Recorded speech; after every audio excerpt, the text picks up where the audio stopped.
Hi everyone, nice to see you.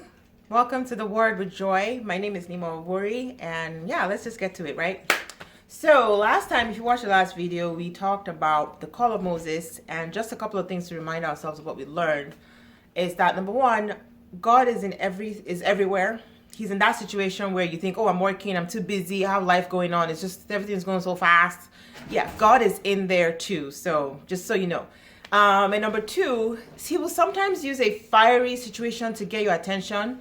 And while you're in there, just recognize that, you know what, God is trying to get my attention about something, and I'm going to pay attention about what it is. I'm not going to take the emotional route and a crazy response, and my first response would just be like, what? No, don't dwell in that. Know that God is trying to get your attention. And number three, while you're in there, he expects you to turn to him, to look on him, to, seek him, to find out, well, what do you need me to do, or what do you want me to learn from this situation? So that's the third thing. And fourthly is that while you're in there, because you're dialoguing with God and you're now in his presence, expect that you will be required to change. You can come as you are, but you're most likely not going to stay as you are if you're truly following God. All right. Okay. So those are the four things we learned last time. So we're going to continue with Moses. Just a couple more verses in that chapter. So it's Exodus 3, and I'm going to go to verses 6 through 12 today. And I'm reading from the New King James Version of the Bible. So verse 6 of Exodus 3. Moreover, he said, I am the God of your father, the God of Abraham, the God of Isaac, and the God of Jacob. And Moses hid his face, for he was afraid to look upon God. So let's just take a pause there, right? God is introducing himself, which is important for anybody. You meet somebody, you introduce yourself. So I just tried to look at, okay, what is the significance of this introduction that he's giving? And if you think about, like, in your own life, how if somebody introduces themselves to you, what they choose to say to you is the way they want you to, like, frame how you would view them and relate to them and interact with them. Like, it's just going to set the pace, right? So, for instance, if I meet someone and they say, oh, your boss and I work together, at so and so place, and I'll be like, okay, I put them already in like a professional box. Like, okay, yeah, this is somebody who knows my boss. So the way I will discuss and talk to him is like, okay, I want to impress you. I don't want to say anything dumb and silly. I'm not going to make any jokes that maybe might fly the wrong way. Like, there's just a different kind of approach. And I can size you up a bit, like, okay, well, my boss has been in healthcare for 30 years, so you probably also in the healthcare field. Or my boss worked in China. He's been stationed there for like 15 years or something. So maybe you're also an international based person. Like, you can just kind of like get like little tidbits, right? Then if it's like, if the person comes and says, well, if you meet someone and they say, oh, I'm your sister's roommate from college, it's a totally different experience, a totally different expectation, and your language might change, and you would be all like, hey, how's it going? Do you remember so place and da-da-da? Like, it's a whole different experience. So the importance of doing that is that God is trying to give him the framework for where to start relating with him. Another important thing about introductions that I like is that, you know what, just because I introduce myself to you, it doesn't mean I've given you everything that there is about me. There's so much more about me. So if I say, my name is Nima Obori, I'm 41 years old, and I live in New Jersey, okay. If I say I went to FGCC Boari, it's like, oh, okay, I have a connection with you there because we went to school together. If I say I went to Rutgers, that's another experience. If I say I'm a Christian, I go to Redeemed, that's another experience. Like if I went to University of Abuja, like I'm trying to so this is me, like little pieces of me that you're going to find out and that you will resonate with and it will make sense to you and would help you to gauge how you relate to me. So that aside, why did God say he's the father of Abraham, Isaac, and Jacob? Like, okay, now you're making your introduction, you are giving me a framework, and you are telling me who you are related to that I know, so that I can then filter what my experience is going to be with you. And this is great because obviously we know that the Abraham, Isaac, and Jacob are like, pillars of faith.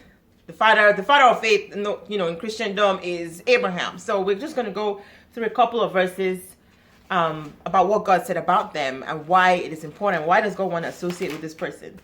So for Abraham, I'm not going to read all the verses. I'm just going to give you text. Genesis 14, 1 to 17. Genesis 12, 1 to 3. So in those two, in Genesis 12, that was when God called him and blessed him and said, you're going to be a great nation. I'm going to use you. I'm going to bless you. Whoever blesses you is blessed. Whoever curses you is cursed. Okay? In the next passage, Genesis 14, 1 to 17, it's like, guess what? There were 5 kings who were fighting a battle and they got defeated. And Abraham, who is not a king, he's just Abraham, but to show you how great he is, he goes and fights the battle and brings back like all that was lost, like his relatives that were there, possessions, riches, everything, that the kings even came back and were like, oh, thank you, Abraham, this is amazing. I mean, to show you the kind of influence and power that he had, God was with him that much that he was fighting king's battles, even though he was not even a king. He was already like on that level, you know. And then for Isaac, obviously we know he was a miracle birth baby, born in old age of his parents. And also we know in Genesis 26, there were a couple of things that happened. He was in a land where there was famine. And even though he was there, God blessed him so much that even while there was famine, he sowed in the land and he reaped in the land in the same year. While other people were suffering, while other people were wondering what to do, like they had excuses about, listen, this year has just been tough. It has been odd. COVID-19 has been crazy. But God prospered him in that year. It wasn't like, oh, I'll fix you later. Like he prospered him there. Another thing that happened in Genesis 26 was that God blessed him when he dug wells and people contended with him for the wells, and he finally was able to make a breakthrough and be settled. So that's God of Isaac, right? And then God of Jacob, my favorite person out of all of them. It's like Jacob, like from the get-go, like issues, right? He was born and even in the womb, they were fighting in the womb. But then he got blessed. And we always remember when he like stole the blessing from Esau. So that's Genesis 27 to 29. But then there are other places where he got blessed. Even after that, when Isaac was fully aware later on, just before they sent him off to go figure out his life, he got blessed again by Isaac again. And this was in Genesis 28, 3 to 4. And another blessing that we see was when God blessed him the day that he wrestled with God all night, and God blessed him and God changed his name. So that's Genesis 32, 22 to 32. So I'll put the verses over so you can read on your own. But that's just like to give you an idea. Okay, this is the framework of what God is trying to say. Like he's someone who blesses, he's someone who has covenants with his children, he's someone who is almighty, all powerful, and he does things that are against the grain. So while everybody was suffering, his people were being blessed. So he's trying to give Moses this framework, like this is me. You need to relate to me like this. And we need to do that too, that when God is revealing himself to us, truly you need to like look at him with that lens of what he's revealing at that time. You know, sometimes it could be like, you know, like I said, when you introduce yourself, you're not necessarily saying everything that there is about you. There's still a lot more. So what you know now of God is not all there is to know. There is a lot more to know. You just have to put in the work, put in the time to search. I mean, for myself, for instance, for a time, I just was like, oh, God is my helper. God is my helper, because that is what I was seeing was God helping me. I mean, even at work, like the little things that I had to do that, you know, I might get stuck on. I'll take like hours looking at a spreadsheet and going, what is missing here? Something's how is not clicking? And I go over it like 10 times. And then I say, you know what? I'm going to pray, Holy Spirit, you have to help me. Holy Spirit, please help me. Like as simple as that, nothing, no fiery, you know.